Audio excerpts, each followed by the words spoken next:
নমস্কার। আজকে গৌরাশির সিচুয়েশন বা ট্রানজিট নিয়ে আলোচনা করব। কারণ প্রত্যেক মাসে কিছু না কিছু গ্রহ তার সিচুয়েশন চেঞ্জ করছে। অলরেডি যারা আমার নিয়মিত ভিউয়ার্স তারা কিন্তু জানেন যে গৌরাশির সিচুয়েশন কখনো নক্ষত্র চেঞ্জ, কখনো রাশি চেঞ্জ, কখনো তার অস্তগামী, কখনো আপনার উদয়, কখনো বক্রী, কখনো মার্গী এটা করছে। তেমনি এই ২৬ সালে এপ্রিল মাসে কিন্তু আপনার কিছু গ্রহ তার সিচুয়েশন নিয়ে চেঞ্জ হয় ১২ রাশির ক্ষেত্রে, তাই কিন্তু পজিটিভ নেগেটিভ এফেক্ট তৈরি হবে। তেমনি হচ্ছে ৩রা এপ্রিল অর্থাৎ 3rd এপ্রিল বিকেল 4:55 বিকেল 4:55 বুধ এবং গুরু অর্থাৎ দেবগুরু বৃহস্পতি ও রাজকুমার বুধ একে অপরের থেকে 120 ডিগ্রি কোণে অবস্থান করবে, যার ফলে সেইদিনকে তৈরি হবে নবপঞ্চম রাজ্য।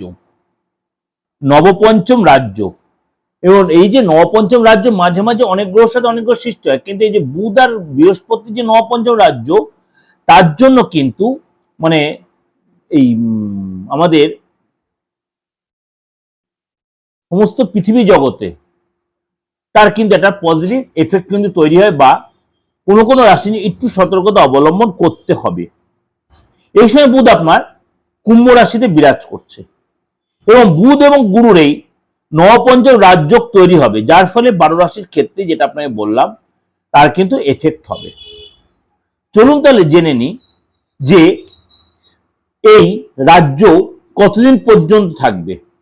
দেবগুরু বৃহস্পতি মিথুন রাশিতে 2 জুন পর্যন্ত কিন্তু মার্গী অবস্থায় বিরাজ করবে। চলে আসি সিংহ রাশি। সিংহ রাশির ক্ষেত্রেও এই রাজ্য আপনার জন্য কিন্তু কোনো অংশে কমতি নয়। কেন?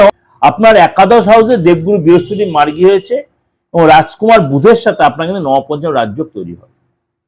সুতরাং আপনার সফলতার দিকে কিন্তু দীর্ঘদিন ধরে যে সাকসেস যেটা আটকে ছিল সেই সফলতা কিন্তু আপনি প্রাপ্তি হবে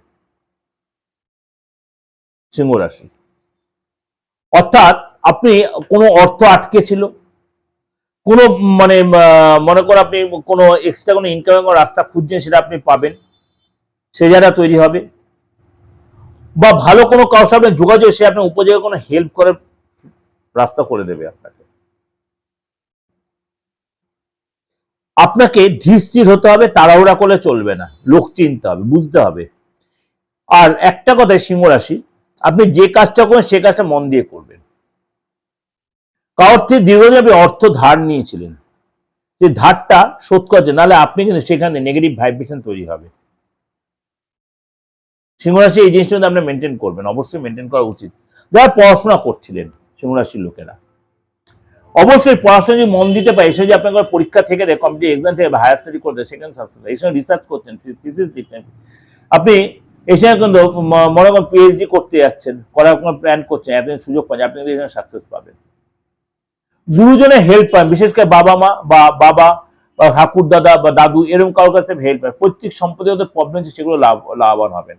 আপনার ব্যবসায় আপনার ডেভেলপ আসবে, নতুন কোনো যোগাযোগ আসবে, বাইরে কোনো মাঙ্গলিক অনুষ্ঠান হতে পারে, সে আপনার হতে পারে, আপনার সন্তান হতে পারে, ভাই বোনের হতে পারে, বা আপনি কোনো তীর্থস্থানে এসে সময় কাটালেন। অর্থাৎ সিংহ রাশির কিন্তু দীর্ঘদিন যেটা টানাপোড়েন চলছে সেখান থেকে আপনি অনেকটাই বেরিয়ে আসতে পারবেন। এটা আপনাদের ওভারঅল একটা প্রেজেন্টেশন দিলাম, অবশ্যই আপনাদের ভালো লাগবে, অবশ্যই আপনাদের মিলবে, অবশ্যই আপনার কাজে লাগবে এই নবপঞ্চম রাজ্য আপনার জীবনে। আপনার সাকসেস সপ্তাহ আপনার ভালো হবে। অবশ্যই ভালো লাগলে লাইক করবেন, শেয়ার করবেন, যোগাযোগ করতে হলে অবশ্যই বুকিং নিয়ে ফোন করে নেবেন। আপনি অনলাইনে বলুন আর অফলাইনে, আমি মোটামুটি চেম্বার যেগুলো আমার দীর্ঘদিনে সেই চেম্বার আমার রানিংয়ে রয়েছে, সেগুলো আপনি যোগাযোগ করতে পারেন, বা আমার যেটা পার্মানেন্ট চেম্বার সেটা যে আমার বহনগরে, সেটা আপনার যোগাযোগ করতে পারবেন। এছাড়া অনলাইন কনসালটেন্সি কিন্তু আমার অল ওভার ইন্ডিয়ার জন্য চালু রয়েছে, অল ওভার ইন্ডিয়ার জন্য, এবং আপনার বাইরের স্টেটে যারা আমার সাথে যোগাযোগ করতে পারছেন অনলাইনে, তারা কিন্তু যেরকম যোগাযোগ করে তেমনি যোগাযোগ করে আমাদের সার্ভিসটা নিতে পারবে। তার জন্য কি করতে হবে? আপনার রিসেন্ট সেলফি তুলে পাঠাবেন, হাতের ছবিটা তুলে একদম ক্লিয়ার হাতের ছবিটা অ্যান্ড্রয়েড তুলে ছবি তুলে পাঠাবেন, আর অবশ্যই ফিসটা দেবেন। আর আপনার যেটা বা থাকলে ভালো, না থাকলেও কোনো অসুবিধা নেই, ক্লিয়ার আপনি প্রেডিকশনটা পেয়ে যাবেন। ভালো থাকবেন, নমস্কার।